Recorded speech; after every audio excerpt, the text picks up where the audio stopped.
అందరికీ నమస్కారం. నేను మీ BV. Welcome to our channel. కూటమి ప్రభుత్వం ఏర్పడి నెల రోజులైంది. కూటమిలో తెలుగుదేశం, జనసేన, బీజేపీ పాలన ఈ నెల రోజుల్లో ఏమి సాధించారు, ఎటువంటి ప్రణాళికలు రూపొందించారు, ఎటువంటి పరిపాలన అందించారు అనేటువంటి విషయాన్ని ఈ వీడియో ద్వారా మీకు తెలియజేస్తాను. ఫ్రెండ్స్, వీడియో చివరి దాకా చూసి ఒక్క లైక్ ఇవ్వండి. ఫ్రెండ్స్, తెలుగుదేశం, జనసేన, బీజేపీ కూటమి ప్రభుత్వం అధికారంలోకి వచ్చి సరిగ్గా నెల రోజులు దాటి 31 రోజుకు ఎంటర్ అయింది. ముఖ్యమంత్రి నారా చంద్రబాబు నాయుడు నేతృత్వంలో ఈ 30 రోజుల్లో కూటమి ప్రభుత్వం దాదాపు చాలానే అడుగులు వేసిందని చెప్పొచ్చు. తొలి నెలలోనే కీలకమైనటువంటి నిర్ణయాలు తీసుకోవడంతో పాటు ప్రజలకు సంక్షేమ పథకాలు అందించే విధంగా రాష్ట్రాన్ని తిరిగి అభివృద్ధి పదంలో నడిపించేందుకు ఈ యొక్క నారా చంద్రబాబు నాయుడు ప్రభుత్వం అడుగులు పడ్డాయని చెప్పొచ్చు. 5 ఏళ్లలో విధ్వంసానికి గురైనటువంటి రాష్ట్రాన్ని పునర్నిర్మించేందుకు 4వసారి ముఖ్యమంత్రిగా చంద్రబాబు నాయుడు పదవి బాధ్యతలు స్వీకరించి ఆ క్షణం నుంచి కూడా విశ్రమించకుండా అవిశ్రాంతంగా పోరాడుతూ కృషి చేస్తున్నారు. కేవలం నెల రోజుల పాలనలోనే తనదైన ముద్ర వేశారు కూటమి ప్రభుత్వం. గతంలో లాగా ముఖ్యమంత్రిగా అప్పుడు జగన్మోహన్ రెడ్డి పరిపాలనలోకి వచ్చిన మొదటి రోజే ప్రజావేదికని కూల్చి ప్రజల ఆస్తిని ధ్వంసం చేసినట్లు ఇటువంటి పరిపాలన అనేది సాగించకుండా ప్రజల జీవితాల్లో వెలుగులు నింపేందుకు తీసుకొస్తున్నటువంటి ఈ యొక్క కూటమి ప్రభుత్వంపై భరోసా కల్పించేందుకు ఈ యొక్క ప్రక్షాళన అనేది మొదలుపెట్టారు. ఎక్కడ కూడా అశాంతి, అధికారం మరియు అహంకారానికి, అకృత్యాలకు, హంగామాకు, హడావిడికి దారి లేకుండా సింపుల్ గవర్నమెంటు, సింపుల్ గవర్నెన్స్ సాగేలా ఈ చంద్రబాబు కూటమి ప్రభుత్వం అనేక మార్పులు చేసింది. ముఖ్యంగా తొలి రోజే 5 కీలక సంతకాలను అయితే నారా చంద్రబాబు నాయుడు చేశారు. ముఖ్యమంత్రిగా బాధ్యతలు చేపట్టినటువంటి చంద్రబాబు నాయుడు 5 కీలక నిర్ణయాలు తీసుకుని ఎన్నికల్లో ఇచ్చిన హామీని ఒక్కొక్కటి అమలు చేస్తున్నారు. మెగా డిఎస్సి ద్వారా 16,347 ఉపాధ్యాయ పోస్టుల భర్తీకి ఆదేశాలు ఇచ్చారు. అలాగే ఇక ప్రజలను భయభ్రాంతులకు గురి చేసినటువంటి ల్యాండ్ టైటిలింగ్ యాక్ట్ కూడా దానిపై రద్దుకు సంతకం కూడా చేశారు.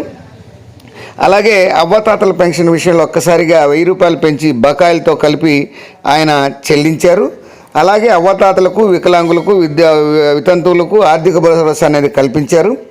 ఇక అన్నా క్యాంటీన్ల పునరుద్ధరణ, నైపుణ్య గణనపై సంతకాలు చేసి ముఖ్యమంత్రి మంత్రివర్గం ఆమోదాన్ని కూడా తీసుకున్నారు. తొలి నెలలోనే 4,408 కోట్ల నగదులను పింఛన్ల రూపంలో పంపిణీ చేసి సంక్షేమ పండుగకు సీఎం చంద్రబాబు నాయుడు శ్రీకారం అయితే చుట్టడం అయితే జరిగింది.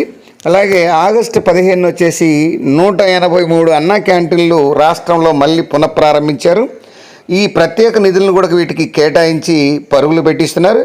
ఇక రైతుల పాస్ పుస్తకాలపై గతంలో ఉన్నటువంటి జగన్ ఫోటోలను తొలగించి ప్రభుత్వ రాజముద్రతోనే పాస్ పుస్తకాలు అందించేందుకు ఆదేశాలు అయితే జారీ చేశారు. 4వసారి ముఖ్యమంత్రి పదవి బదులు చేపట్టాక తొలి వారంలోనే పోలవరంలో తొలి పర్యటనకు శ్రీకారం చుట్టి ఆంధ్రుల రాజధాని అమరావతిలో 2వ పర్యటన చేపట్టి ఆ ప్రాజెక్టులపై తనకున్న చిత్తశుద్ధిని, అనుబంధాన్ని అయితే స్పష్టం చేయడం అయితే జరిగింది. ఇంకోవైపు ప్రభుత్వ ఖజానాపై ఖర్చుల భారం లేకుండా సింపుల్ గవర్నెన్స్ సాగిస్తూ రచ్చబండ సభలకు శ్రీకారం చుట్టారు. గతంలో వైసీపీ తొలగించినటువంటి పెన్షన్లను పునరుద్ధరించేందుకు చర్యలు చేపట్టారు. అట్లాగే మచిలీపట్నంకు చెందినటువంటి దివ్యాంగులు సీమ మరియు పర్వీన్ల గతంలో పెన్షన్ నిలుపుదల చేయడంతో ఆనాడు చంద్రబాబు ఛాలెంజ్ చేశారు. ఆయన ముఖ్యమంత్రిగా బాధ్యతలు చేపట్టిన సీమ సర్వీసులకు పెన్షన్ అనేది అందించారు. ఇక ఆరుద్రకు 5 లక్షల ఆర్థిక సహాయం అందజేశారు. నెలకు 15,000 పెన్షన్ కూడా మంజూరు చేశారు. ఈ యొక్క సింపుల్ గవర్నమెంట్ని ఎఫెక్టివ్ పరిపాలన ఉండాలన్నటువంటి నినాదంతో ముఖ్యమంత్రి చంద్రబాబు నాయుడు అధికారులకు స్పష్టమైనటువంటి ఆదేశాలు ఇస్తూ ముందుకు సాగుతున్నారు. గత 5 ఏళ్లుగా గాడి తెప్పినటువంటి శాంతి భద్రతలను మళ్ళీ పటిష్టపరిచేందుకు, అమలు చేసేందుకు సీరియస్గా దృష్టి పెట్టారని చెప్పొచ్చు. అట్లాగే బాపట్ల జిల్లాలో జరిగినటువంటి దారుణ ఘటనపై ముఖ్యమంత్రి స్వయంగా రంగంలో దిగి 48 గంటల్లోనే నిందితులు పట్టుకోవడం, ఆ కుటుంబాలు వెనక్కి నెట్టి ఆదేశాలు కూడా చేశారు. అల్ట్రాటెక్ సిమెంట్ కంపెనీ కర్మాగారంలో జరిగినటువంటి పేలుళ్ళు, మరణించినటువంటి కుటుంబాలకు 15 లక్షల ఎక్స్గ్రేషియా కూడా చెల్లించడం అయితే జరిగింది. ముఖ్యమంత్రిగా బాధ్యతలు చేపట్టినటువంటి చంద్రబాబు తొలిసారి ఢిల్లీ వెళ్ళిన ఆయన 2 రోజుల పాటు ఢిల్లీలో కూడా పర్యటించి ప్రధానమంత్రి కేంద్ర మంత్రులు కలిసి రాష్ట్రం ఎదుర్కొన్నటువంటి సమస్యలను వివరించారు. అలాగే రాష్ట్రానికి సంబంధించినటువంటి పెండింగ్ ప్రాజెక్టులు కానీ, కేంద్రం నుంచి అందాల్సిన ఆర్థిక సహాయాలు కానీ ఇవన్నీ వారితో మాట్లాడారు. గతంలో ముఖ్యమంత్రి ఢిల్లీ పర్యటన స్వలాభం కోసం వెళ్ళాడే కానీ చంద్రబాబు మాత్రం రాష్ట్ర ప్రయోజనాలను లక్ష్యంగా పెట్టుకొని ఆయన వెళ్ళడం అనేది విశేషం. వైసీపీ 5 ఏళ్ల పాలనలో జరిగినటువంటి విధ్వంసాలపై 7 శ్వేతపత్రాలను కూడా విడుదల చేయాలని నిర్ణయం తీసుకుంది చంద్రబాబు ప్రభుత్వం. వీటిలో కీలకమైన పోలవరం, అమరావతి, విద్యుత్ రంగంపై ఇప్పటికే శ్వేతపత్రాలను అయితే విడుదల చేయడం అయితే జరిగింది. ఇక ఇవన్నీ కూడా ప్రజల దృష్టికి వీటిని తీసుకెళ్లారు. ఇంకోవైపు 2 తెలుగు రాష్ట్రాల మధ్య 10 ఏళ్లుగా పెండింగ్లో ఉన్నటువంటి అనేక సమస్యల పరిష్కారానికి సీఎం చంద్రబాబు తొలిఅడుగు వేశారు. ఆయన చొరవతోనే తెలంగాణ ముఖ్యమంత్రి రేవంత్ రెడ్డితో స్వయంగా లేఖ రాసి చర్చలు జరిపారు.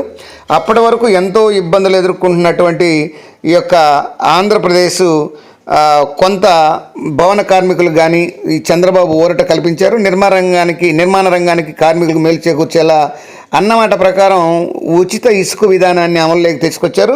కొత్త పాలసీని రూపొందించి లోడింగ్ ఛార్జీలతో కలిపి ఇసుక ప్రజలకు ఉచితంగా అందించే విధంగా ఆయన శ్రీకారం చుట్టారు. అట్లాగే పార్టీ కేడర్ కూడా కొంత భరోసా కలిగిస్తూ ప్రభుత్వాన్ని సమన్వయం చేసుకుంటూ ఆయన ముందుకెళ్తున్నారు. కూటమి అధికారంలోకి వచ్చాక ఆంధ్రప్రదేశ్కు మళ్ళీ ఒక విధంగా చెప్తే పెట్టుబడులు కూడా వరద ప్రారంభమైందని చెప్పొచ్చు. చంద్రబాబు పరిపాలనపై ఉన్నటువంటి నమ్మకంతో, ఆయనకున్నటువంటి అనుభవంతో, విశ్వాసం ఉన్నటువంటి పారిశ్రామికవేత్తలు, పెట్టుబడిదారులు మళ్ళీ ఏపీ వైపు చూస్తున్నారు. ఎన్నికల్లో 20 లక్షల ఉద్యోగాల కల్పనకు హామీ ఇచ్చినటువంటి కూటమి ఆ దిశగా అడుగులు వేస్తుంది.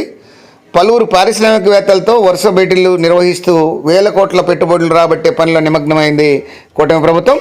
తాజాగా బీపీసీఎల్ 60,000 కోట్లతో ఈ పెట్రోల్ రిఫైనరీ ఏర్పాటుకు ప్రతిపాదనలు చేయగా మిస్ఫాస్ట్ మళ్ళీ ఆటోమొబైల్ సంస్థ పెట్టుబడులు పెట్టేందుకు ముందుకొచ్చింది. రాష్ట్రంలో మళ్ళీ పెట్టుబడులు ఆకర్షించేందుకు, పారిశ్రామికవేత్తలను నమ్మకం కలిగించేందుకు చంద్రబాబు ప్రభుత్వం అయితే చర్యలు చేపట్టిందని నిక్కచ్చిగా చెప్పచ్చు. ఉత్తరాంధ్ర అభివృద్ధికి ఊతమిచ్చేటువంటి భోగారపురం ఎయిర్పోర్టు కూడా చంద్రబాబు దృష్టి పెట్టారు. 2026 నాటికి ఎయిర్పోర్టును అందుబాటులోకి తీసుకొచ్చేందుకు సమీక్షలు నిర్వహిస్తూ స్పష్టమైనటువంటి ప్రణాళికలు రూపొందించారు.